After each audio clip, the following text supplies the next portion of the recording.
Sir जब भी vacancy आए जब भी वैकेंसी आए आप गांव में से अपनी किताबें उठाओ, अपने कपड़े उठाओ और शहर में चले जाओ।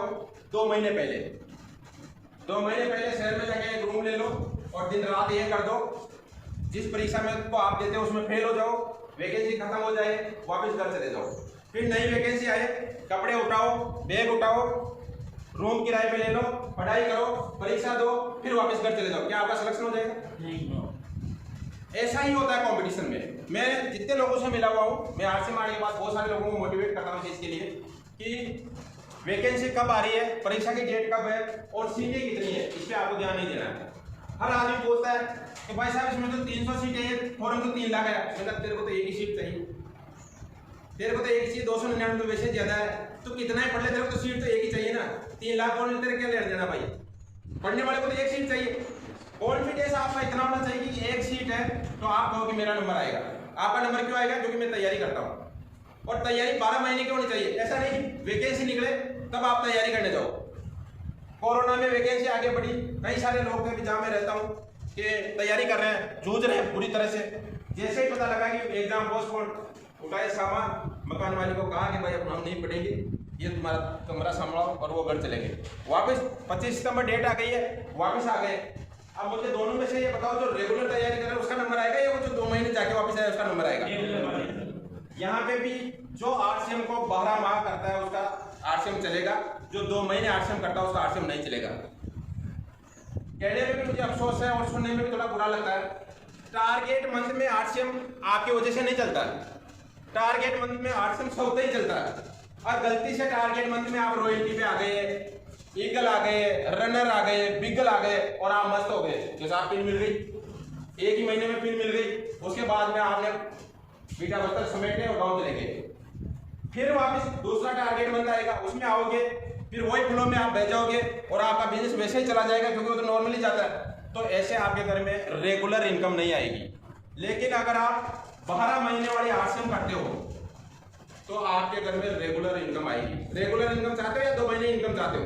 रेगुलर इनकम चाहते हो तो आपको 12 महीने में मिलोगे। 30 दिन आरसीएम करना है। 30 दिन का मतलब 7 दिन, 7 सप्ते होते हैं, तो 7 सप्ते में 7 दिन आपको कंटिन्यू आरसीएम करना है। एक दिन में आपको 24 घंटे होते हैं, 24 घंटे आपको आरसीएम करना है। इस 24 घंटे में घंटा 1 घंटा होता है, 1 घंटे में आपको हर मिनट आरसीएम करना है और हर सेकेंड आपको आरसीएम करना है। पहली प्राथमिकता आपके आरसीएम होनी चाहिए। कैसे? मैं वकील हूँ, मैं खेती बाड़ी का काम भी देखता हूँ, घर में मैनेजमेंट में पास सारा, और मैं आरसीएम भी करता हूँ। अब मैं पहली प्राथमिकता अगर हर समय आरसीएम को रखूंगा तो भी मामला गड़बड़ है, और मैं वकालत को रखूंगा तो भी गड़बड़ है, और मैं खेती को रखूंगा तो भी गड़बड़ है। हर समय आरसीएम करें, इसका मैं सीधा सा फार्मूला बता रहा हूँ कि जिस समय में जो काम कर रहा हूँ, अभी मैं क्या कर रहा हूँ, आरसीएम मीटिंग देने आया हूँ ना, आरसीएम कर रहा हूँ, मेरी पहली प्राथमिकता है आरसीएम। मैं 10 से 5 क्या करता हूँ, वकालत। उस समय मेरी पहली प्राथमिकता है वकालत। अगर मैं गलती से बारिश हो गई और खेत में खाद बीज लेके जा रहा हूँ तो मेरी पहली प्राथमिकता है खेती। जिस समय आप जो काम करें उसको आपकी पहली प्राथमिकता पे रखिए।